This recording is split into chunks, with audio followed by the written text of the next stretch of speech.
Presented by Ridhan Music. Mixed by Nandan Yadav.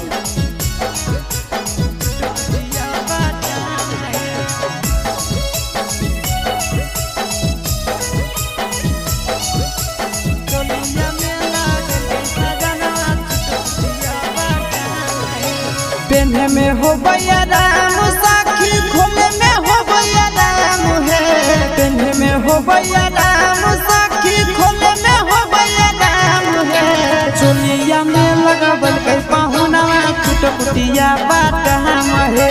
चोलिया में लगल के सजनवा छुटपुटिया बात हम है। लागो है नहीं गरम तनी को लागे नहीं घाम है। लागो है नहीं गरम तनी को लागे नहीं घाम है। चोलिया में लगावल के बलमिया छुटपुटिया बात हम है। चोलिया में लगल के सजनवा छुटपुटिया बात हम है।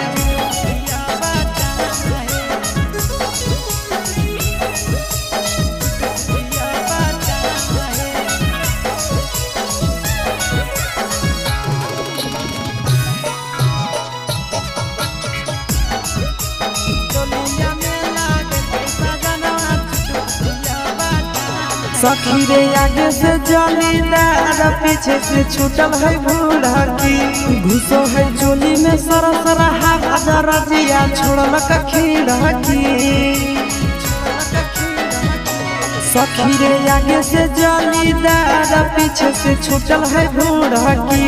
घुसो है चोली में सरसर हवा दरजिया छोड़ल खीड़की।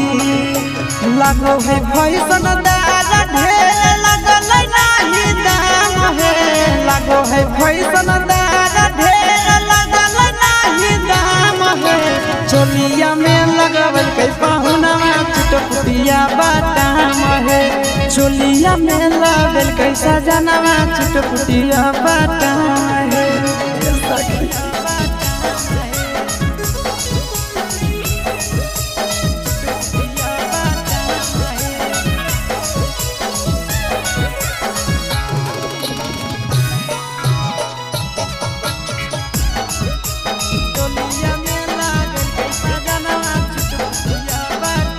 कि हमारो खुशी से डोलो है मनवा देखी नया मॉडल बना।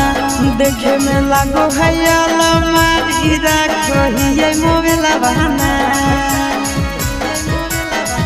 कि हमारो खुशी से मनवा डोले देखी नया मॉडल बना। देखे में लागो है अलमारी रखो ही मोबाइल बना। सूरज बोलो मुआ कैला कैसा की कितना बढ़िया काम है। आशीष बोलो मुआ कैला कैसा की कितना बढ़िया काम है। चोलिया में लगावल पैसा जाना छुटपुटिया बादाम है। चोलिया में लगल के पाहुना छुटपुटिया बादाम है।